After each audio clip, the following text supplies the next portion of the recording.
You know, if I wanted to kill somebody, I'd take this book and beat you to death with it, and I wouldn't feel a thing. It'd be just like walking to the drugstore.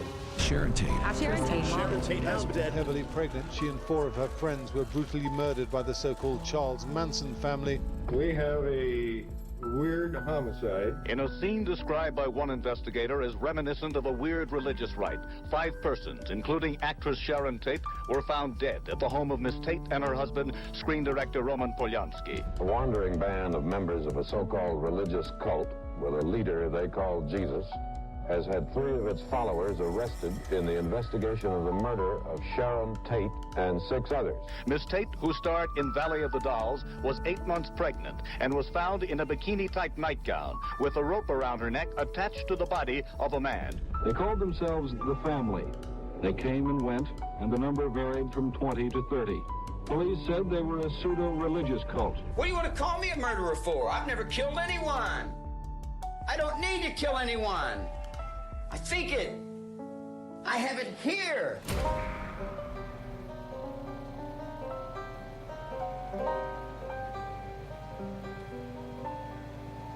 In a cold, tiled room, echoing melody. Yesterday I laid my head to find the devil in my dreams. I was calling out for someone and shaking in my sleep. Oh, I was shaking in my sleep. Charles Miles Manson was born on November 12, 1934, to 16-year-old Kathleen Maddox and a 24-year-old transient laborer known as Colonel Scott. For the first few weeks of his life, her baby was known as No Name Maddox until his mother finally settled on Charlie. His father left upon hearing the news that Kathleen was pregnant, meaning Charlie never knew his father, and that Kathleen would have to raise her child alone. Being young, immature, and a drunk with no natural maternal instinct, Kathleen would often leave her baby alone to fend for himself, whilst she went off on one of her benders. As a teenager, she developed a taste for alcohol and a propensity for sex, and earned money to fuel her habits by selling her body. As an adult, Charlie related that his mother was once in a restaurant with him when a waitress offered to buy the baby from her. Kathleen's asking price was simply a pitcher of beer, and having consumed it, she walked out and left Charlie to the woman. According to Charlie, it took his uncle 4 days to track him down and return him home.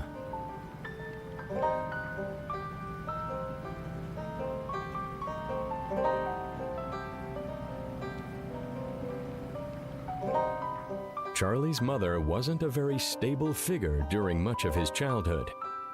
When Charlie was 6 years old, his mother and uncle decided to rob a gas station. They were both caught, convicted, and sent for 5 years to Moundsville State Prison. Consequently, Charles was put into the care of his strictly religious grandparents, but after a few months, he went to live with his aunt and uncle in West Virginia. The environment was very different to anything Charlie had known before. His aunt, unlike her sister, was regimented, disciplined, and extremely religious. So I hitched to a wagon, I jumped a moving train. With hitchhokers and black whiskey running through my veins, boys. The sweet memory of a loved one is coursing through my veins. Her husband, Bill, was even more fervent in his faith than his wife. A strict disciplinarian, he considered Charlie to be a sissy, and on the first day of school, he sent him to school in a dress in order to teach him how to fight.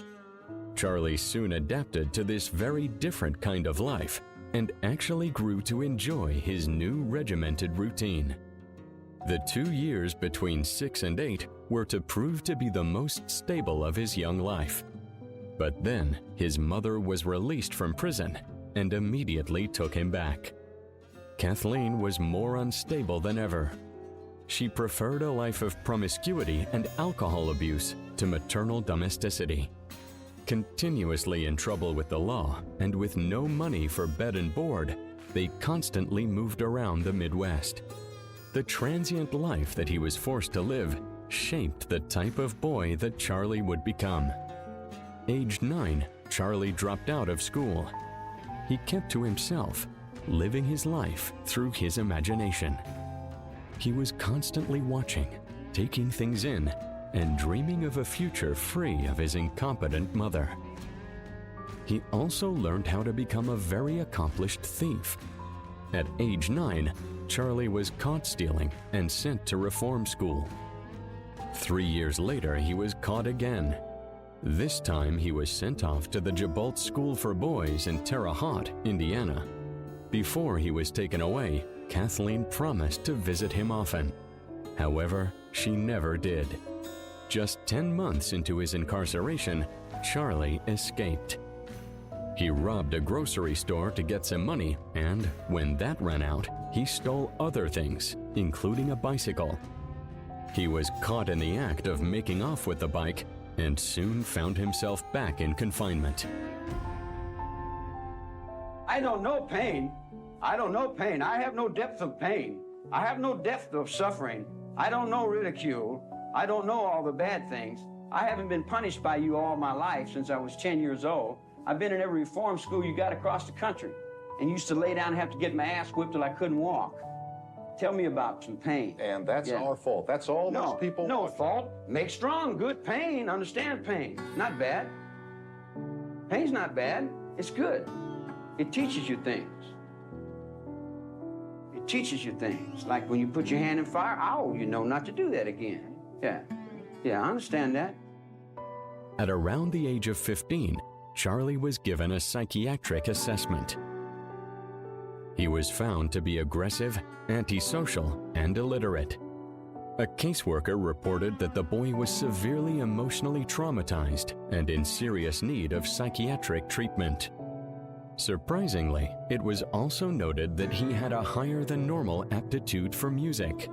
On October 24, 1951, Charlie was transferred to the Natural Bridge Honor Camp in Petersburg, Virginia. 3 months later, just weeks before his parole hearing, he sodomized another inmate while holding a razor blade to his neck. He was reclassified as extremely dangerous and transferred to a tougher high-security facility, the Federal Reformatory at Petersburg, Virginia. After 7 months at the Federal Reformatory, Charlie had racked up 8 major violations.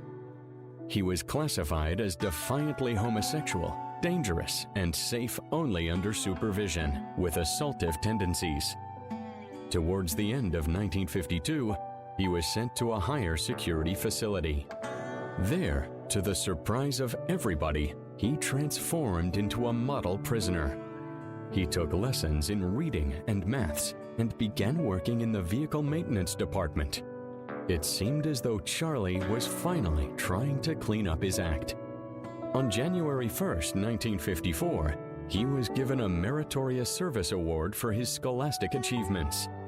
His application to his studies and his apparent change of attitude led to Charlie being paroled on May 8, 1954. He was put into the care of his aunt and uncle. But within a month, the now 19-year-old was back living with his mother, herself recently released from prison.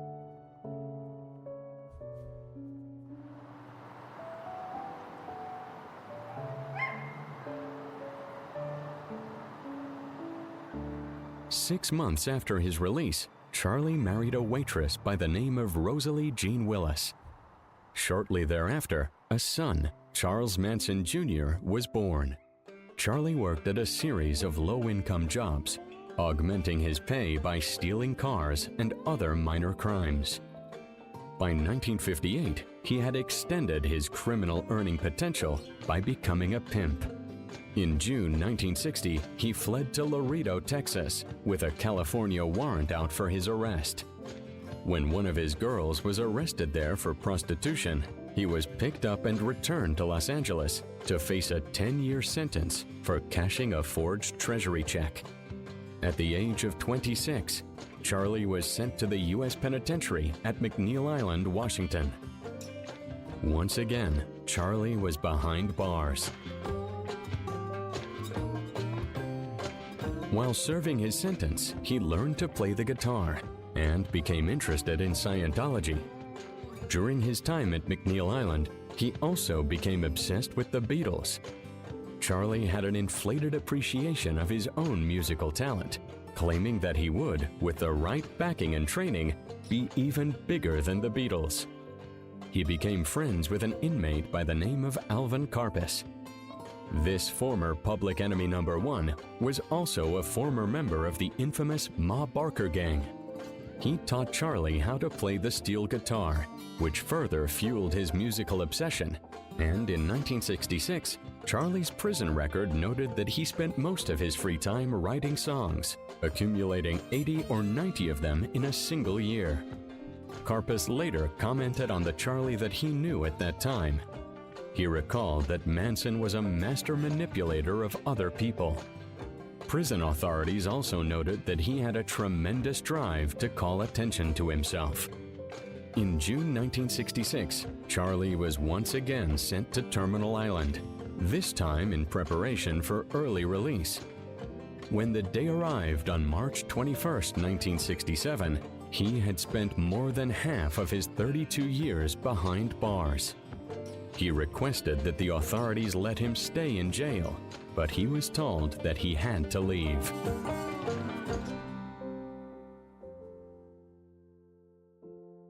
Do you miss women? Certainly. My goodness, yeah, damn right. Yeah. What do you think of women? Oh, I like them. Yeah, they're nice. They're put together well and everything, and they're soft and spongy. Yeah, they're nice. As long as they keep their mouth shut and do what they're supposed to do. Why do you say that? Because that's what a woman's supposed to do. Keep her mouth shut and do what she's supposed to do? Sure.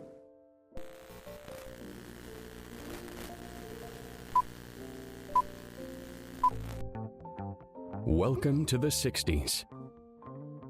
The decade of war, rebellion, drugs, You take a cap of mescaline or psilocybin or LSD. sex, peace, love, and rock and roll.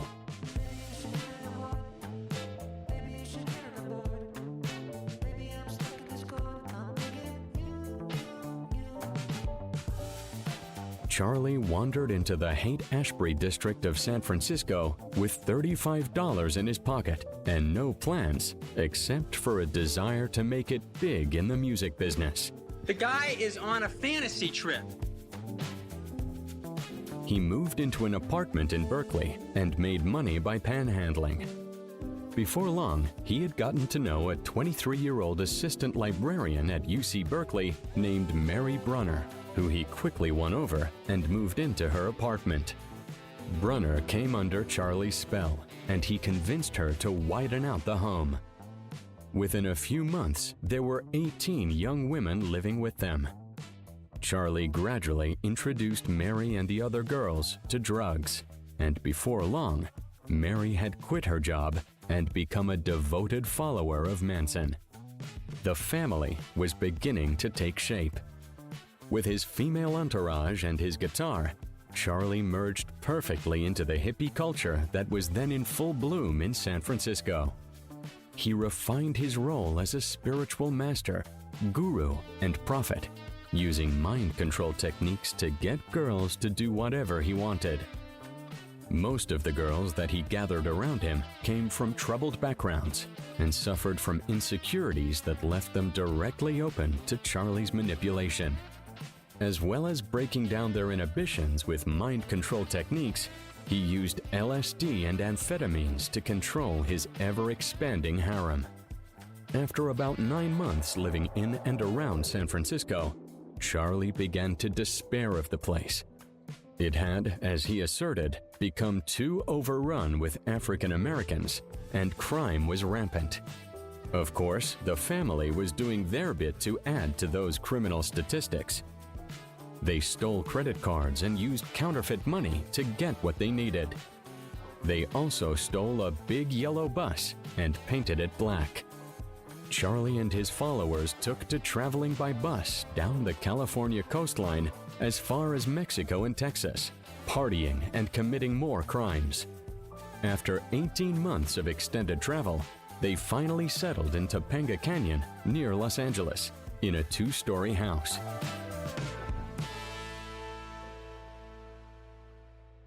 It was here that Charlie began gathering some male members to join the family. The first was a teenager named Bobby Busalil, who turned up one night for a party and then stayed on as Charlie's right-hand man. Bobby had previously been staying with his music teacher Gary Hinman not far from the Manson home. Bobby then recruited an 18-year-old named Leslie Van Houten to the family in June 1968. Around that time, Charlie and some of the girls traveled to Los Angeles, where he met up with a record executive at Universal Studios. Former jail friend Phil Kaufman had arranged the meeting. This was Charlie's entry into the rich, jet-set crowd, and he turned on all the charm to ensure he made a good impression. And that he did.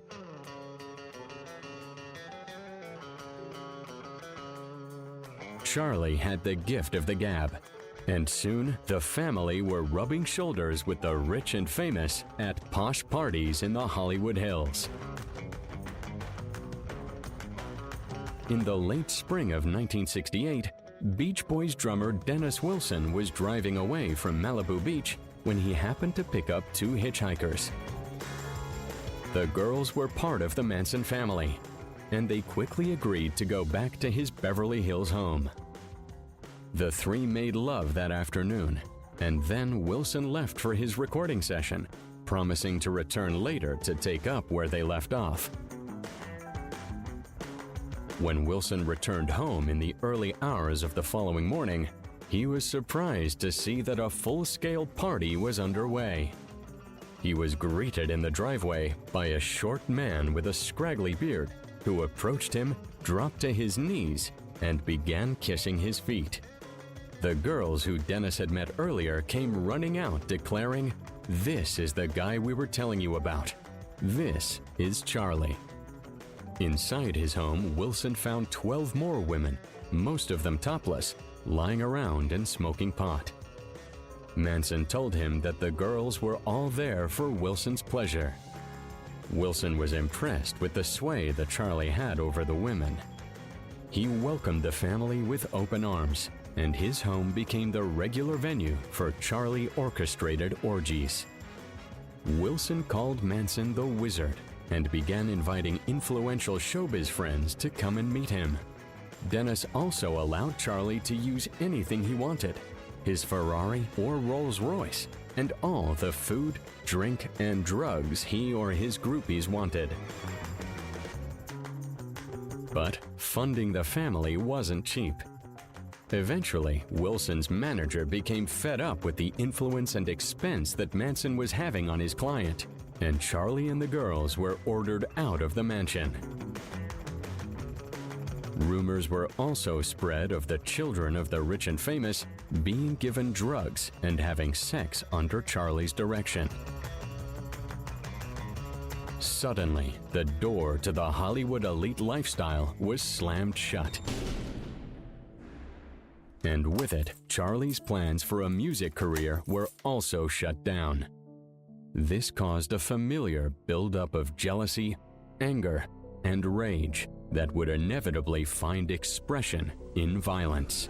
So I said, "Now you do what I say." And he said, "No."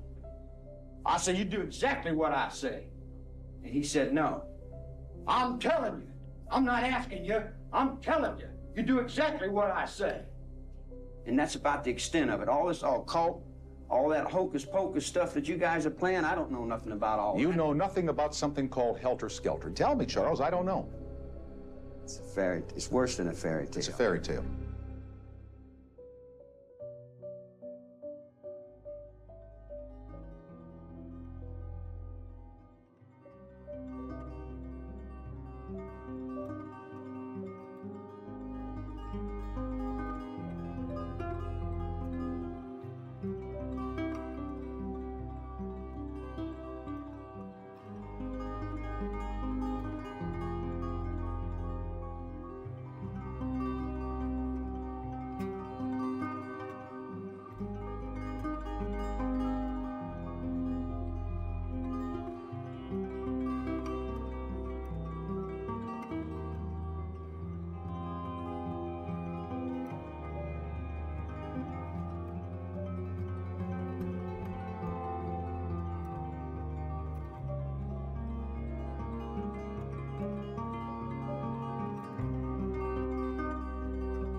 Manson managed to convince the owner of a former Western movie set, the Span Ranch in Chatswood, not far from Topanga Canyon, to allow the family to live on the abandoned property.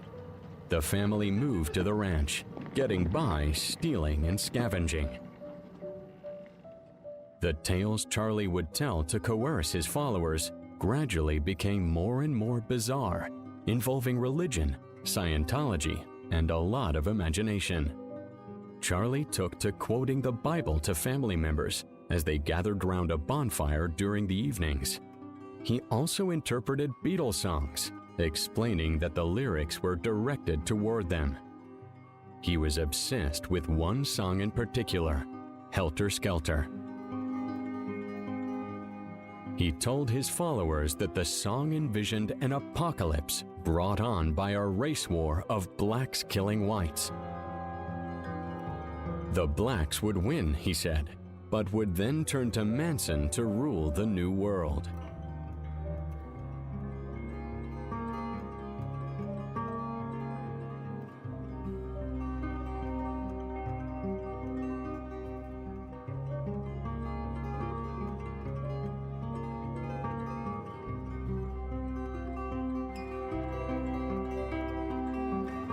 But for Charlie, the revolution was taking too long.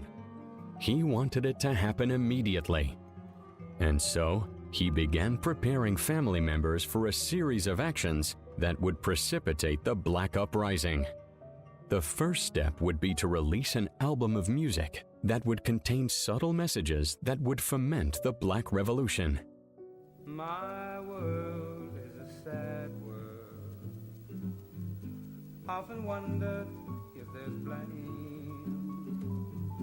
Such a fool in a mad, mad world, with no picture in my frame.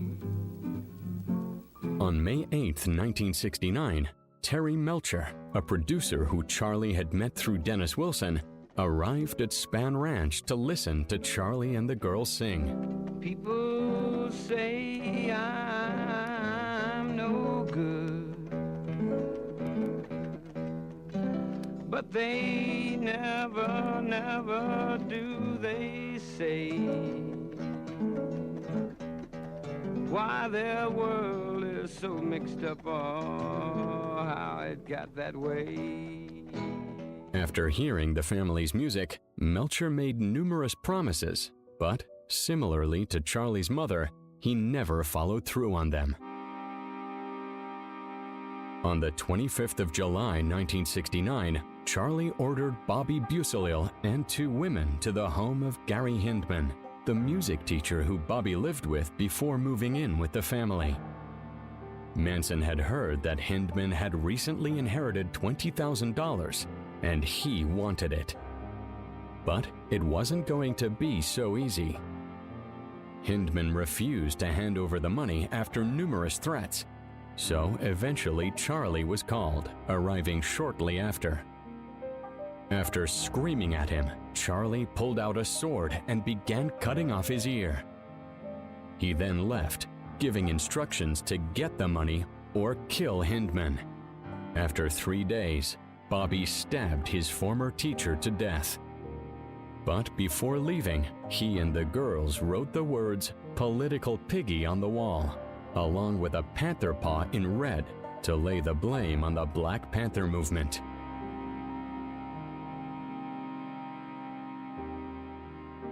Bobby Busalil was arrested for murder on August 6, 1969, after being caught driving around in Hindman's car. Manson was now ready to get his revenge on Terry Melcher, the record producer who had let him down. On the evening of the 8th of August, he directed followers Tex Watson, Linda Kasabian, Susan Atkins, and Patricia Krenwinkel to the house where he believed Melcher was living, with instructions to totally destroy everyone in it, making it as gruesome as possible.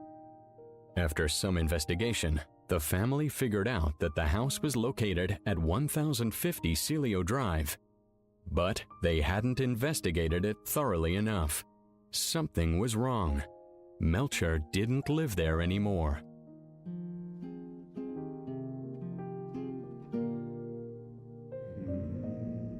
It was now occupied by a famous director, Roman Polanski, and his beautiful 8-month pregnant wife, Sharon Tate. Next on Hollywood Backstage, we go to London, England for a behind-the-scenes look at the making of the motion picture Vampire Killers, which first introduced Sharon Tate to international filmgoers.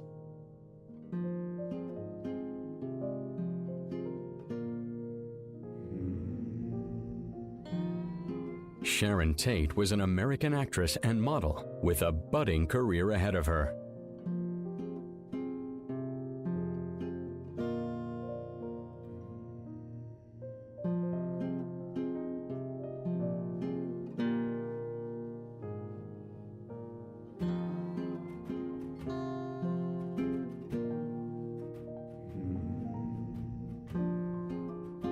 That night, Polanski was away in Europe on a film project. His wife was entertaining guests at the property: hairdresser Jay Sebring, screenwriter Wojtek Frykowski, and coffee empire heiress Abigail Folger. How does an actress as beautiful as you are, how do you feel about doing nude scenes in a film?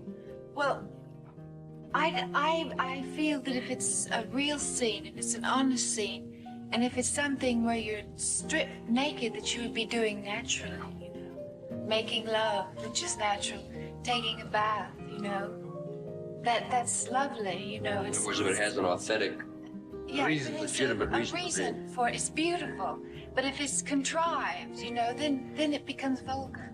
Arriving at the property around midnight on the 9th of August 1969, Watson climbed a telephone pole near the gate and cut the phone line. The car was then backed to the bottom of a hill that led to the house, and the murder team walked up to find the victims. Watson thought the gate might be electrified, so he and the girls climbed a brushy embankment to get onto the grounds.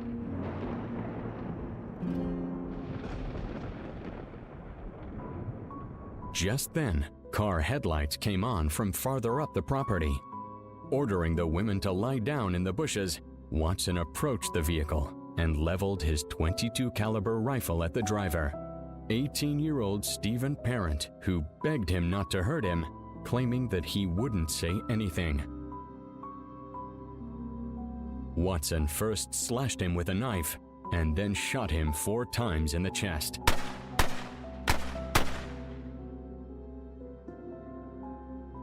Watson then ordered Linda Kasabian to keep watch down by the gate. He and the other 2 women made their way into the house. The occupants were quickly gathered together in the lounge. When asked by Frykowski who they were, Watson replied, "I'm the devil, and I'm here to do the devil's work." Watson then began to tie the heavily pregnant Sharon Tate and Jay Sebring together by their necks with rope he'd brought and slung over a beam. When Sebring protested over the rough handling of Sharon, Watson shot him and then stabbed him 7 times.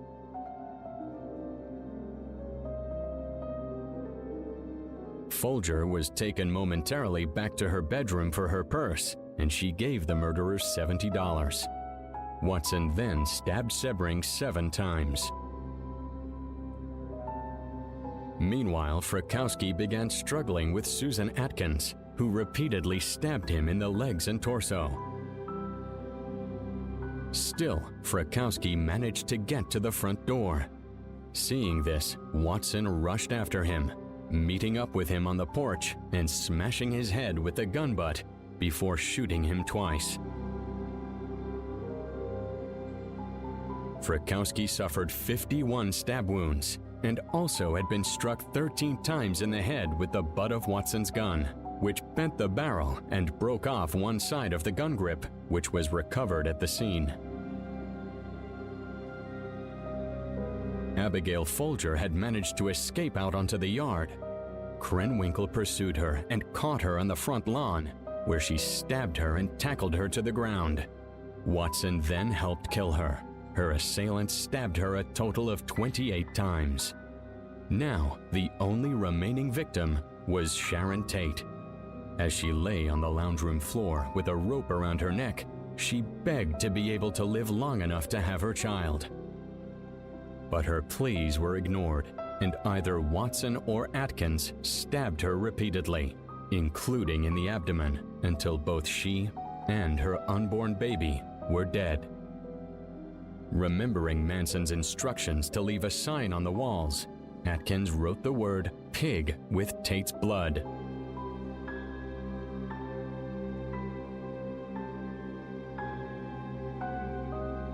The very next day, the family struck again.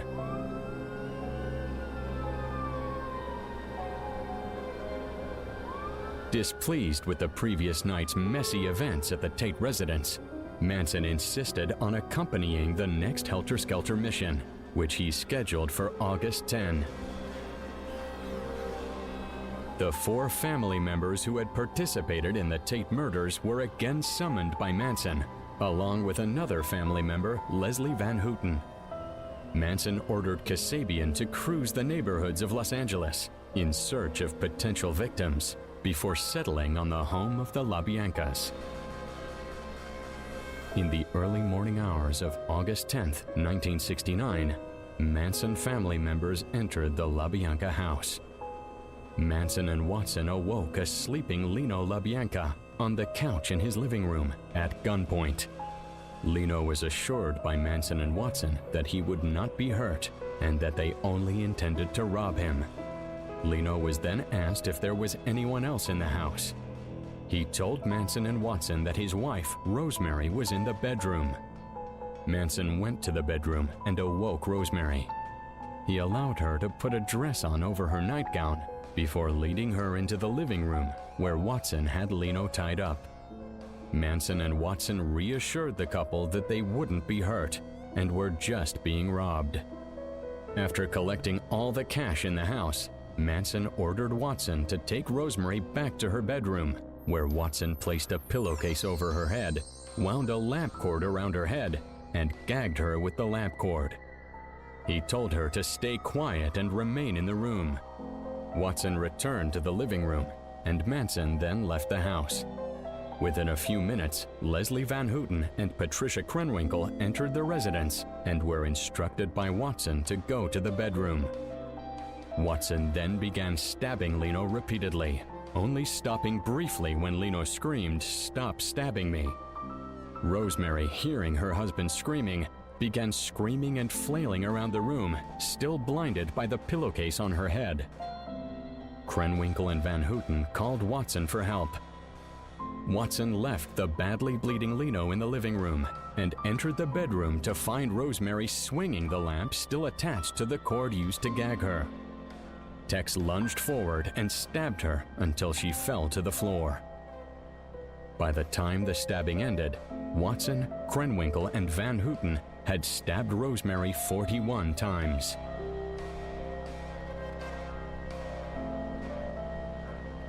Lino was still alive when Watson came back to the living room and the stabbing resumed. After Watson finished stabbing Lino, one of the family members carved the word war into Lino's stomach. Krenwinkel then stabbed him a number of times and left a carving fork protruding from his stomach and a steak knife from his throat. The girls then wrote messages in Lino's blood. "Death to pigs" and "Rise" were written on the living room wall, and "Helter Skelter" was written on the refrigerator door.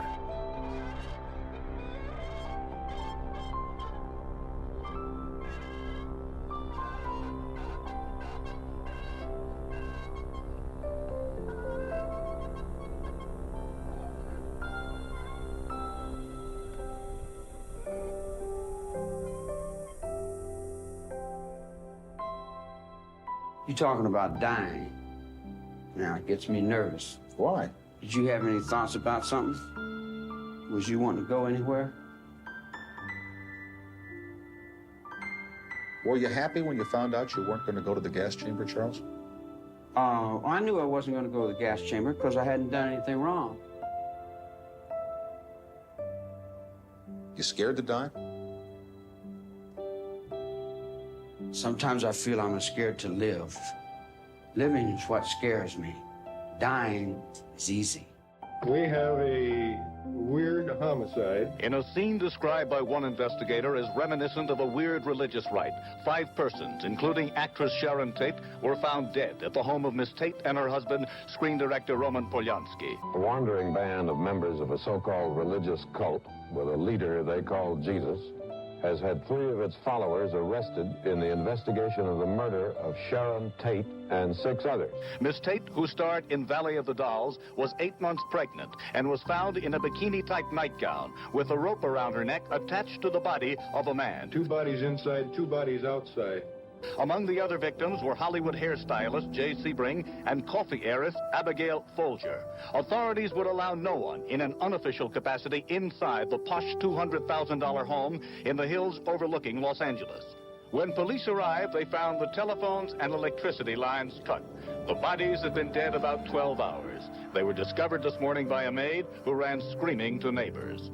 One officer summed up the murders when he said, "In all my years, I have never seen anything like this before." Of course, the murders caused a huge panic in Hollywood. Members of the filmmaking elite had been gruesomely killed for no apparent reason. All of you know how beautiful she was. And very often I read and heard statements that she was one of the most beautiful, if not the most beautiful woman of the world. But only few of you know how good she was. The pressure was now on to solve the heinous crimes. Initially, the murders of Lino and Rosemary LaBianca were not linked to the Tate murders.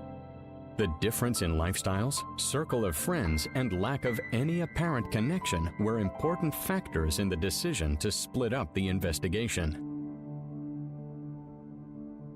In late August 1969, several members of the family were arrested for suspicion of auto theft.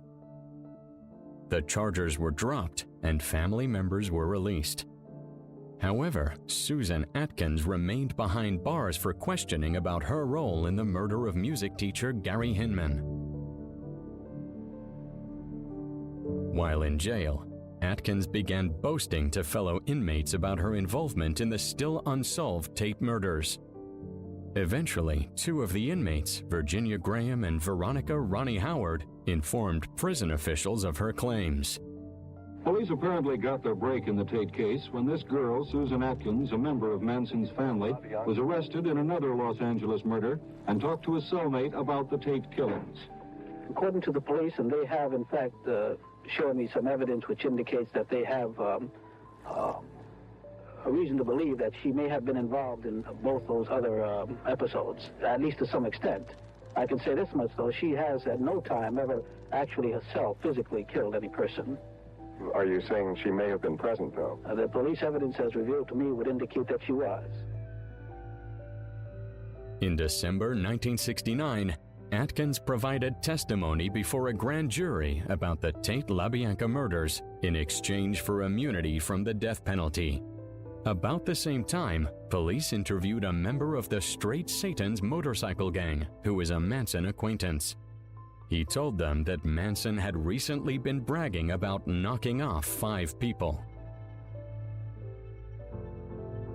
The first piece of physical evidence was a fingerprint of Patricia Krenwinkel that was found on Sharon Tate's bedroom door. When other pieces of physical evidence were recovered, the police were ready to send the case to court. Manson, who was already in jail for receiving stolen property, was indicated on sexual charges. Family members Patricia Krenwinkel and Leslie Van Houten were arrested and indicated for their part in the murders. Linda Kasabian, who was present both nights but did not participate in murdering the victims, turned state's evidence in exchange for immunity. On June 15, 1970, Charles Manson, Patricia Krenwinkel, Leslie Van Houten, and Susan Atkins went on trial for the murders of the LaBiancas, along with the victims at the Tate residence. Throughout the trial, the defendants were repeatedly banned from the courtroom for their outbursts and refusal to abide by the judge's orders.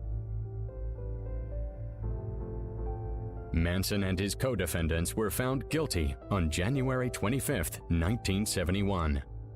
After 2 months of testimony, the jury agreed with the prosecution's argument for the death penalty. I think so. I think Mr. Manson feels that he is a product of our society. He left home at a rather early age and became a part of the, I guess they call it the flotsam and jetsam of our society. He floated around, and here and there he started getting in trouble with the law. He feels that basically it is society's fault that he became enmeshed with the law. Well, I don't think any human being in America deserves to die at the hands of the state. As I mentioned to the court, I think that the death penalty is a relic of savagery. It provides no socially useful function. We don't profit anything by sending these people to their death. The function of punishment in California and elsewhere ought to be protection of society and rehabilitation. Certainly if they get life in prison, and I suggest that if they got life in prison, it would mean life in prison, society would be protected. And certainly they're not going to get rehabilitated up on death row. On March 29, 1971, Manson, Krenwinkel, and Van Houten were sentenced to death. They called themselves the Family. They came and went, and the number varied from 20 to 30. Police said they were a pseudo-religious cult. People who worked on the ranch said they were heavy users of drugs. They were constantly taking dope and stealing cars, and they just sit around all day and sleep, and that's about it. And they went around collecting garbage and had that for dinner and went to the store once in a while, and that was about it. They just left and got loaded. What do they do for money, and what do they eat? Well, they just as regular as anybody else, and of the whereabouts of the money mostly came from the girls, because the boys didn't work. The girls did most of the money getting. Were you at any time a member of this group? Well, I can say that I was, as far as being here. The family left the caves they'd been living in on the Spawn Movie Ranch in the early fall, after the Tate murders. Later, police raided the ranch and found stolen cars. The family set up another camp in the desert, near Death Valley. 5 members are now in jail on other charges in the desert town of Independence. The family's leader, Charles Manson, is jailed here. It is expected that he will be charged in the Tate murders. People who lived with Manson on the ranch and in the desert denied that they were a violent group. We was playing. That's what the whole thing is. That all we was doing out there was playing. You know. Well, what kind of guy was Charlie? He's a good person. A very good person. He's got a lot of peace. In 1972, the California Supreme Court declared the state's death penalty law unconstitutional. No Manson case defendants were ever executed.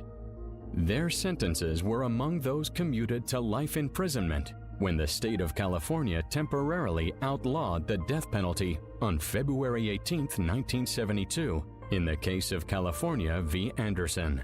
Each case has to be evaluated and examined separately. But gentlemen, in view of the incredible brutality of these savage, nightmarish murders, the death penalty unquestionably was the proper verdict in this case.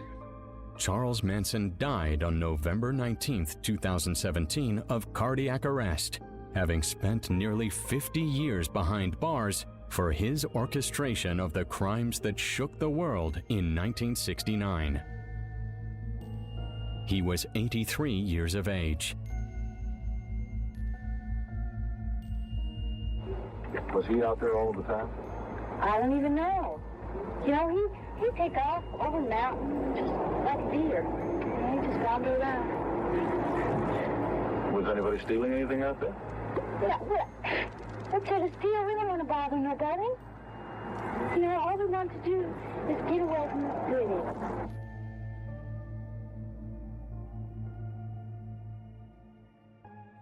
You've got it stuck in your brain that I murdered somebody. What do you want to call me a murderer for? I've never killed anyone.